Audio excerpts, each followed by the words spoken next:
গায়াকোটার দ্বিতীয় এপিসোডে আপনাদের সবাইকে স্বাগত। পেড্রো একটি মৃত্যুদণ্ড দেখছিল, যেখানে সে লক্ষ্য করে যে সবাই আবর্জনা এবং অপরাধীকে নিয়ে চিন্তিত ছিল, কিন্তু কেউ ভাবছিল না যে যখন এই লোকেরা পিটের ভিতরে যাবে তখন তাদের কি হবে। এবং আমাদের দেখানো হয় যে সেখানে যত ট্রাই ফর্ক ছিল সবাই এই বিষয়ে কথা বলছিল, কিন্তু পেড্রো এই বিষয়েই ভাবছিল।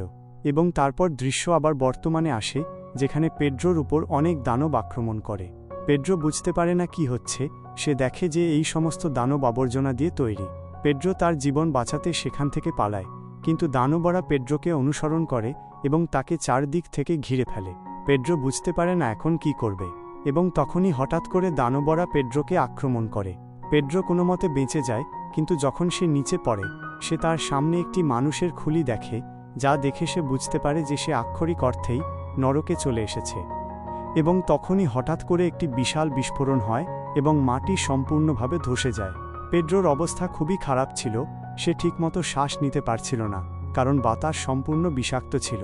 পেড্রোর একটি নিরাপদ জায়গা দরকার ছিল, কিন্তু সে তার সামনে দেখে এবং তার মনে হয় যে সে হয়তো এখানে কোনো নিরাপদ জায়গা পাবে না। এবং তখনই পেছন থেকে দানবরা আবার পেড্রোর দিকে চার্জ করে। পেড্রো মনে মনে ভাবে যে হয়তো আমি এখানেই শেষ হয়ে যাব, কিন্তু তাও সে রিক্টোর কথা ভাবে। এবং হঠাৎ করে তার ভিতরে কিছু হয় এবং তার গ্লাভস, যা রিক্টো তাকে দিয়েছিল, সেখানে একটি স্ফুলিঙ্গ আসে এবং সে হঠাৎ করে তার সামনে একটি লোহার রড দেখে। সে কোনো মতে সেই রড পর্যন্ত পৌঁছায় এবং সেটি ধরে ফেলে আর বলে যে আমি এত তাড়াতাড়ি হারতে পারি না, আমাকে তাদের থেকে প্রতিশোধ নিতে হবে যারা আমাকে অপরাধী বলে পিটের ভিতরে ফেলেছিল। এবং সবার আগে আমি সেই লোকটিকে মারব যে রিক্টোকে মেরেছে। কিন্তু তখনই একটি দানব সরাসরি পেড্রোর দিকে আক্রমণ করে, কিন্তু পেড্রো তার লোহার রড দিয়ে সজোরে আঘাত করে এবং বলে যে আমি এত তাড়াতাড়ি মরব না। কিন্তু তখনই একটি জুসের ক্যান উড়ে এসে এক লোকের ছাতার উপর পড়ে, এবং তখনই সেই লোকটা তার বাইনোকুলার দিয়ে দূর থেকে এই লড়াইয়ের দিকে নজর দেয় এবং সে বলে, কি এই লোকটা? এবং তখনই দৃশ্য পরিবর্তন হয় এবং আমাদের পেড্রোকে দেখানো হয় যে নিজে একটি বিচে পরিণত হয়েছিল। সে তার সেই লোহার রড দিয়ে প্রতিটি দানবের লাফকে মোকাবিলা করছিল, কিন্তু এরই মধ্যে একটি দানব তাকে খুব জোরে আঘাত করে, যার কারণে সে দূরে গিয়ে পড়ে। কিন্তু পেড্রো এখন হারতে পারে না। সে হঠাৎ করে একটি লোহার সাইনবোর্ড তোলে এবং সরাসরি সেই দানবের দিকে ছুঁড়ে মারে, যার কারণে সেই দানবের একটি হাতই নিচে পড়ে যায়। এবং তখনই নিচ থেকে একটি দানব পেড্রোকে আক্রমণ করার চেষ্টা করে, কিন্তু পেড্রো তাকে ডজ করে যায়। কিন্তু পেড্রোর অবস্থা খুবই খারাপ হয়ে গিয়েছিল, তার মুখ থেকে রক্ত বেরোচ্ছিল। কিন্তু এরই মধ্যে দুটি দানব সরাসরি পেড্রোর দিকে চার্জ করে এবং হঠাৎ করে পেড্রোর গ্লাভসে আবার সেই স্ফুলিঙ্গ আসে এবং আমাদের দেখানো হয় যে হঠাৎ করে সেখানে বিস্ফোরণ হয় এবং পেড্রো একটি লোহার শিট দিয়ে সেই দুটি দানবকে সম্পূর্ণভাবে চিরে শেষ করে দেয়। এই দানবদের সাথে লড়াই করতে করতে পেড্রো খুবই দুর্বল হয়ে পড়ে। সে হঠাৎ করে নিচে বসে পড়ে, কিন্তু তখনই সে বুঝতে পারে যে তার পেছনে আরও একটি বিশাল আবর্জনা দানব আবির্ভূত হয়, যা এখন পর্যন্ত যত দানব ছিল তাদের সবার চেয়ে অনেক গুণ বড় ছিল। পেড্রো জানত যে সে এর সাথে মোকাবিলা করতে পারবে না এবং সে সরাসরি পালাতে শুরু করে, কিন্তু এই দানব এত শক্তিশালী ছিল যে সে তার সামনের দুটি পা মাটির উপর আছাড় মারে এবং একটি উন্মাদ তরঙ্গ তৈরি হয়, যার কারণে পেড্রো একবারে উড়ে গিয়ে পড়ে। এবং যেই পেড্রোর চোখ খোলে, সে তার সামনে একটি রহস্যময় ব্যক্তিকে দেখে যে একটি মুখোশ পরা ছিল, এবং সে পেড্রোকেও একটি মুখোশ পরিয়ে দেয়। অবশেষে পেড্রো শ্বাস নিতে পারে। পেড্রো এই সমস্ত জিনিস দেখে খুবই চমকে গিয়েছিল এবং সে বলে, তুমি কে? তুমি কি এখানকার স্থানীয়? আমাকে বলো এই সব কি চলছে? কিন্তু তখনই সেই ব্যক্তি ইশারা করে বলে, চুপ থাকো। এবং তখনই পেড্রো বলে, না, আমি চুপ থাকব না। আমাকে এই পৃথিবী সম্পর্কে বলো, এই সব কি চলছে? আমি কি ভূগর্ভে আছি? কিন্তু তখনই সেই ব্যক্তি আবার বলে, চুপ থাকো তুমি। কিন্তু পেড্রো আবার চিৎকার করতে শুরু করে এবং বলে, আমাকে বলো, আমাকে উত্তর দাও, এই সমস্ত দানব কি? আমি তাদের সম্পর্কে জানতে চাই। এবং তখনই সেই ব্যক্তি একবারে জোরে হয়ে যায় এবং বলে, চুপ থাকো আবর্জনার টুকরো, চুপ থাকো। আমরা ভূগর্ভে নই, বরং মাটির উপরে আছি, এবং এই সমস্ত আবর্জনা তোমাদের স্পেয়ারের লোকেরাই ফেলেছে। এবং তখনই সে পেছনে সেই দানবের দিকে ইঙ্গিত করে এবং বলে, দেখো, তারা এখানে পর্যন্ত চলে এসেছে। আমি তোমাকে এই জন্য চুপ থাকতে বলছিলাম যে এই আবর্জনা দানবরা মানুষের আওয়াজে প্রতিক্রিয়া দেখায়, এবং তোমার কারণেই এই দানব এখানে এসেছে। সব কিছু তোমার ভুল। এবং এই সব সে বলছিল যে সেই দানবটি খুবই কাছে চলে আসে এবং সে আক্রমণ করতেই যাচ্ছিল যে তখনই সেই ব্যক্তির চপ্পল একবারে উজ্জ্বল হয়ে ওঠে। পেড্রো সেই জিনিস দেখে একবারে অবাক হয়ে যায় এবং তখনই তার চপ্পল একটি অস্ত্রে পরিণত হয়। সেই দানব সরাসরি আক্রমণ করে, কিন্তু সেই ব্যক্তি তার অস্ত্র দিয়ে প্রতিটি আক্রমণকে থামিয়ে দেয় এবং প্রতিহত করে দেয়। এবং পরের দৃশ্যেই আমাদের দেখানো হয় যে সেখানে আরও অনেক ছোট দানব চলে আসে যারা একসাথে সেই ব্যক্তির উপর আক্রমণ করে, কিন্তু তখনই সে তার অস্ত্র নেয় এবং এক আঘাতেই প্রতিটি দানবকে ধ্বংস করে দেয়। এবং এই জিনিস দেখে পেড্রো চমকে যায় যে এই লোকটি এত শক্তিশালী কিভাবে।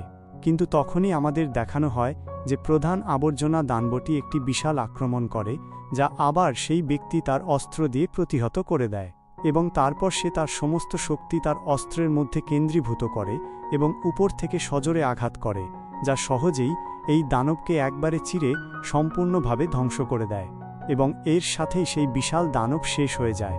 এই সব জিনিস দেখে পেড্রো একবারে চমকে যায় এবং বলে, তুমি কে? এবং তখনই সেই ব্যক্তি তার মুখোশ খোলে এবং বলে, আমার নাম ইঞ্জিন এবং আমি শুধু একজন সাধারণ ক্লিনার। কিন্তু তখনই সে বলে, ছি, কিছু বেশিই দুর্গন্ধ হচ্ছে, আমার মুখোশ খোলা উচিত ছিল না। ইঞ্জিন আবার তার মুখোশ পরে নেয়, কিন্তু তখনই পেড্রো একবারে সেখানেই অজ্ঞান হয়ে নিচে পড়ে যায়। আমাদের অতীতের দৃশ্য দেখানো হয় যেখানে পেড্রোকে কিছু লোক বুলি করে এবং খুব মারধর করে, কারণ সে বলেছিল যে বস্তুর ভিতরেও জীবন থাকে, যা শুনে রিক্টো বলে যে তুমি তাদের তো পাল্টা মারোনি না। কিন্তু পেড্রো বলে, না, আমি মারিনি। কিন্তু রিক্টো, আপনি কি বলেছিলেন যে যদি আমরা কোনো জিনিসের সাথে যত্ন সহকারে আচরণ করি তাহলে তাদের ভিতরে অবশেষে জীবন চলে আসে? যা শুনে রিক্টো হাসে এবং বলে, দেখো, এটা আসলে একটি কিংবদন্তি যা এই জন্য তৈরি করা হয়েছিল যাতে আমরা মানুষ বস্তুরও যত্ন নিতে শিখি। কিন্তু সত্যি বলতে কি, আমিও এই জিনিসটাকে বিশ্বাস করি। এবং এটা শুনে পেড্রো খুবই খুশি হয়ে যায় এবং বলে, তার মানে আমাদের রুমে যত বস্তু আছে তাদের সবার উপরেও জীবন আসতে পারে, তার মানে আমার গ্লাভসের ভিতরেও জীবন আসতে পারে। যা শুনে রিক্টো বলে, অবশ্যই যদি তুমি এটাকে ভালোভাবে এবং যত্ন সহকারে ব্যবহার করো তাহলে এর ভিতরেও একটি আত্মা আসতে পারে। এবং তখনই সে তার চোখ খোলে এবং আমাদের দেখানো হয় যে পেড্রোকে একটি চেইন দিয়ে বেঁধে ইঞ্জিন টেনে নিয়ে যাচ্ছিল, যা দেখে পেড্রো বলে, আমাকে এভাবে কেন বেঁধেছ ইঞ্জিন? কি করছো তুমি? ছেড়ে দাও আমাকে, আমাকে ফিরে যেতে হবে। যা শুনে ইঞ্জিন বলে, সেটা তো এখন সম্ভব নয়। দেখো, তুমি যেখান থেকে এসেছো তাকে আমরা স্পেয়ার বলি। সেটা ক্রমাগত চলতে থাকে এবং সেটা উপরে বিদ্যমান এবং তার সাথে আরও অনেক কারণ যুক্ত আছে, তাই তুমি সেখানে একেবারেই পৌঁছাতে পারবে না। যা শুনে পেড্রো একটি চেইন দিয়ে বলে, তোমার ভিতরে এই জায়গাটি কোথা থেকে এল? এই সব দানব কোথা থেকে আসছে? আমাকে সবকিছু বলো, যাতে আমিও আমার শক্তি আনলক করতে পারি এবং স্পেয়ারে গিয়ে সেই লোকটাকে মারতে পারি যে রিক্টোকে মেরেছে। এবং এটা শুনেই ইঞ্জিন বলে, তোমার মুখ বন্ধ রাখো। যদি তোমার এতই জানতে হয় তাহলে চলো, আমি তোমাকে এই সম্পর্কে শিক্ষিত করি। এবং তারপর ইঞ্জিন তাকে বসতির দিকে টেনে নিয়ে আসে এবং তাকে সেখানেই ছেড়ে চলে যায়। এবং তখনই আমাদের দেখানো হয় যে সেখানে অনেক মানুষ বাইরে আসে যারা মুখোশ পরা ছিল এবং তারা পেড্রোকে দেখে একবারে চমকে গিয়েছিল এবং বলে, কি, এই কি একটি স্পেয়ার? এই কি স্পেয়ার থেকে এসেছে? এবং তখনই পেড্রো বলে, হ্যাঁ, আসলে আমি স্পেয়ার থেকেই এসেছি। এবং এই জিনিস দেখে তারা খুবই অবাক হয়ে যায়। তারা সবাই তাদের মুখোশ ইত্যাদি খুলে ফেলে এবং খুবই উত্তেজিত হয়ে যায়। এবং তখনই তাদের মধ্যে একজন লোক বলে, এবং আমার মনে হয় যে এর পুরো শরীর, এর হাত, পা, প্রতিটি অঙ্গ খুব দামি দামে বিক্রি হবে। এবং তারা বলে যে আজ পর্যন্ত আমরা কখনো উত্তেজিত হয়ে যাই স্পেয়ার হ্যাটকে জীবিত দেখিনি। যখনই তারা এখানে আসে তারা ইতিমধ্যেই মারা যায়, কিন্তু তুমি প্রথম জীবিত স্পেয়ার হ্যাট যাকে আমরা দেখেছি এবং ধরেছি। এবং জানো আমরা তোমাদের ঘৃণা করি কেন? কারণ তোমরা তোমাদের সমস্ত আবর্জনা এখানে ফেলে দাও, যার কারণে এখানকার আবর্জনা জমা হতে থাকে এবং এখানকার বাতাস বিষে পরিণত হয়েছে। এবং এখন এই আবর্জনা থেকে অনেক দানবও তৈরি হয়েছে, যার কারণে না জানি কত লোক এখানে পিষ্ট হয়েছে। অনেক মানুষ এই বিষাক্ত জায়গার কারণে নিজেদের জীবন হারিয়েছে এবং এর জন্য আমরা তোমাকে কখনো ক্ষমা করব না। আমরা কখনো একটি অতিরিক্ত উচ্চতাকে বাঁচিয়ে রাখব না। যখন তারা তোমাকে দেখবে তারা তোমাকে নির্যাতন করবে এবং তোমার সাথে এমন অনেক কিছু করবে যা তুমি শুধু কল্পনা করতে পারো। আর তখনই সেই লোকটি কিছু বর্জ্য খাবার নিয়ে সরাসরি গেটোর মুখের ভেতরে ঢোকাতে শুরু করে।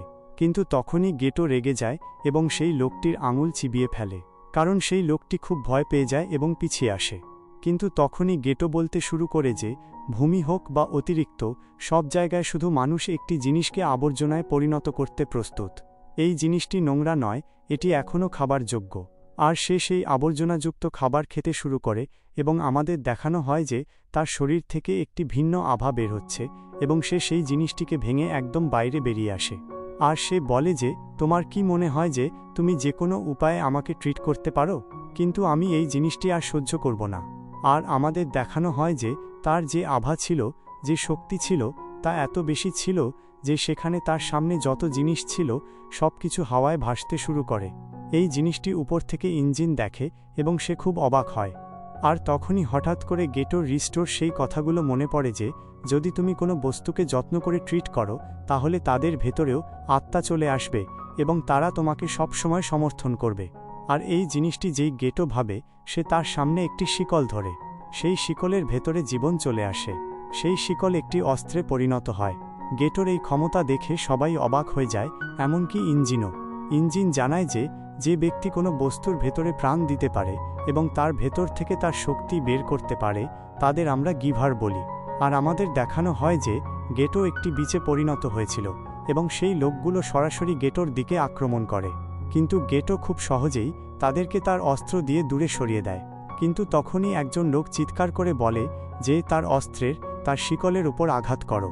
কারণ গিভারের এটাই দুর্বলতা যে যদি তার বস্তু তার হাত থেকে দূরে চলে যায় তাহলে সেটি আর কোনো কাজের থাকে না।